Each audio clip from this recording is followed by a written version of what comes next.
right, what's up, everybody? We're going to talk today a little bit more. We're jumping in now to the beginning of the story of Gideon. And he asks a huge question. He's like, hey, if you're with us, then why? If you've ever asked that question, God, if you are with us, then why? I want you to jump into this video because I think it's going to help you. And it's certainly helping me. So let's jump on in. Welcome to the Equipped Disciple channel. My name is Rick McClatchy. I will be your host. We are here to be and to make disciples of Jesus. And we do that through daily devos, through Sunday sermons, and through other discipleship resources. We are here to equip you. All right, welcome in. We are here for another day of our daily devos. We're in the book of Judges, and we are jumping into the story of Gideon. Like, what is his name? So, and he actually felt like that's how everybody thought about him. Everybody thought, like, who is he? Like, who is that guy? He's no big deal. So we're going to talk today about one primary question. If the Lord is with us, then why? If the Lord is with us, then why? What is going on? So let's just go ahead and jump right on in to the text. The angel of the Lord, verse 11, chapter 6 of Judges. The angel of the Lord came and he sat under the oak that was in Ophrah, which belonged to Joash the Abiezrite. His son Gideon, so Gideon's dad is like who we're talking about here, was threshing wheat in the winepress in order to hide it from the Midianites.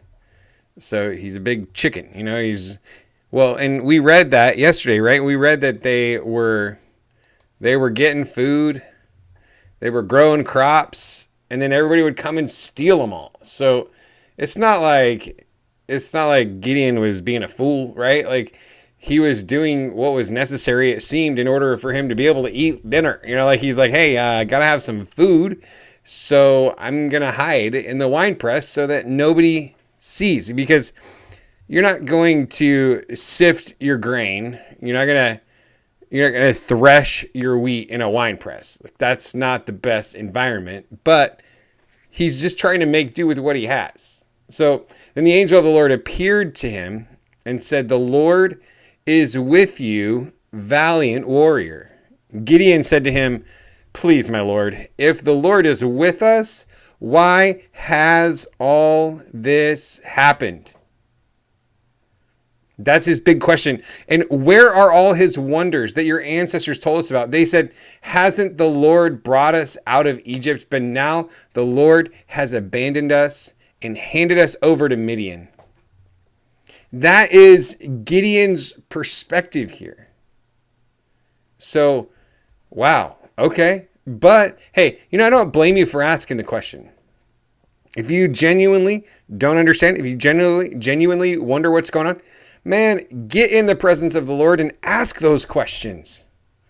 Because you know what? The Lord is faithful to answer. And I love where the Lord starts with this. He's like, hey, G, what's up, G? Like, hey, Gideon, like the Lord is with you, valiant warrior. He speaks to him as he should be, maybe not necessarily as he is, like as he's currently behaving. The Lord is with you. That's where he starts. Then he declares the identity that he wants him to carry. So let's see here. Valiant warrior. And you can see here in just a moment that Gideon definitely wasn't feeling that. He wasn't like, oh yeah, that's totally me. Uh-huh. No, Gideon was like, huh? What you talking about, Willis? What you talking about, Willis? Who are you talking to?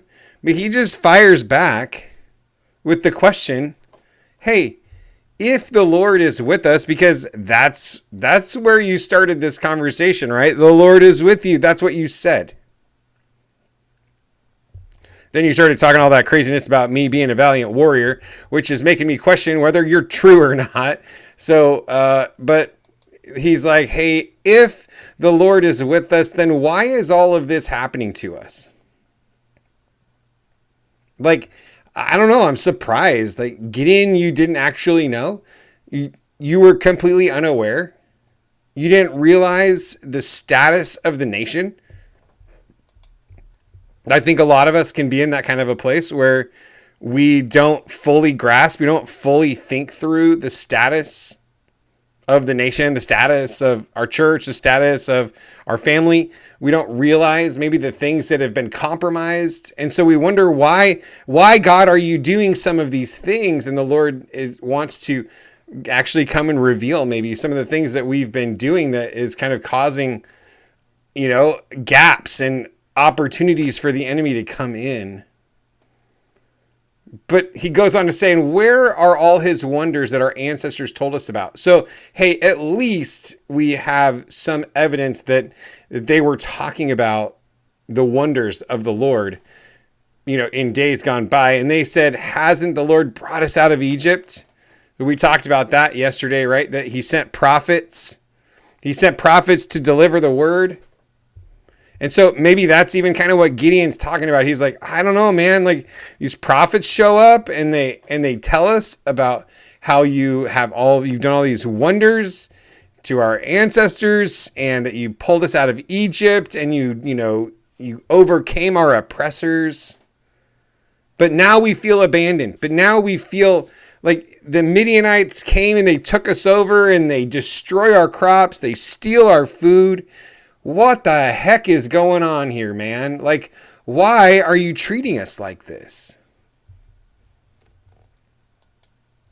So let's go ahead and jump over into the Lord turned to him and said.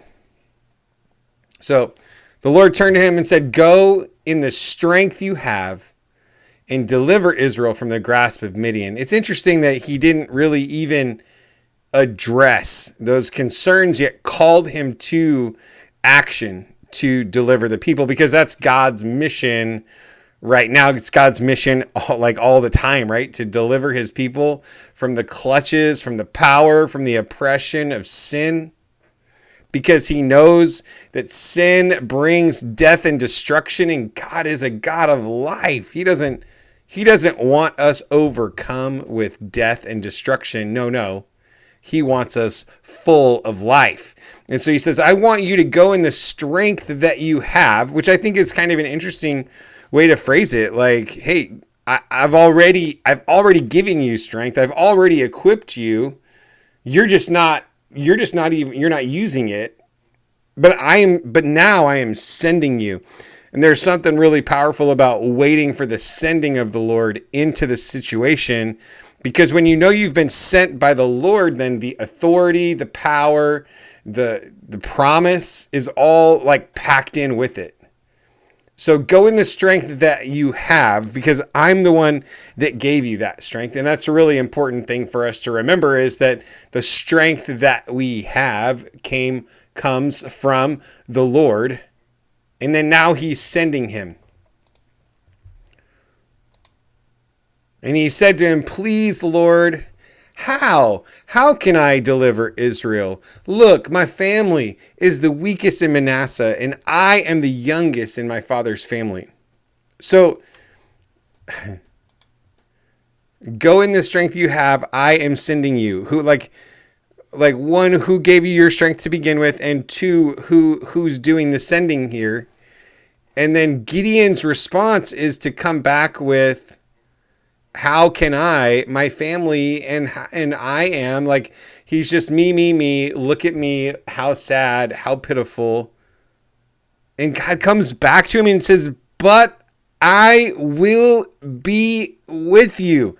Somebody type, but I will be with you in the comments right now to just solidify that that's the word we need to focus on. But I will be with you. You put anything before that, but say, but I will be with you.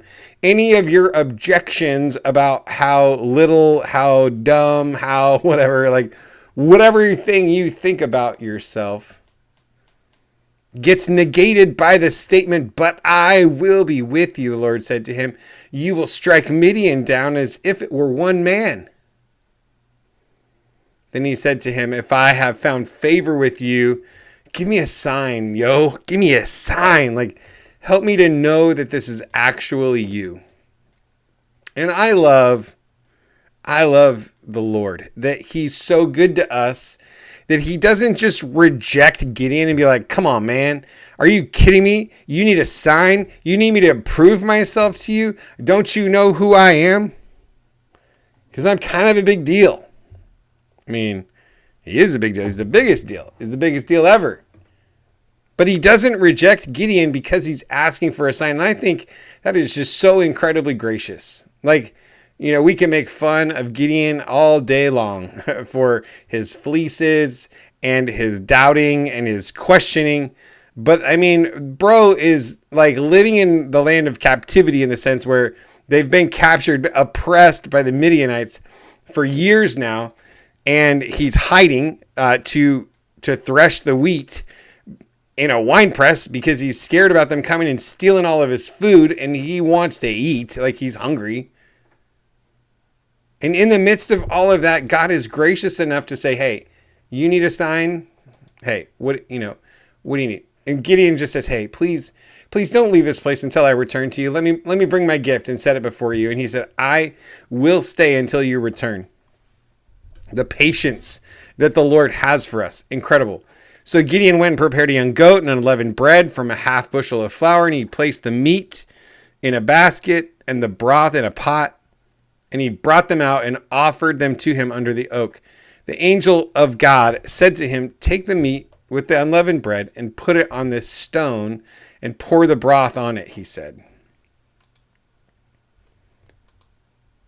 The angel of the Lord extended the tip of the staff that was in his hand and touched the meat and the unleavened bread. Fire came upon the rock and consumed the meat and the unleavened bread. Then the angel of the Lord vanished from his sight.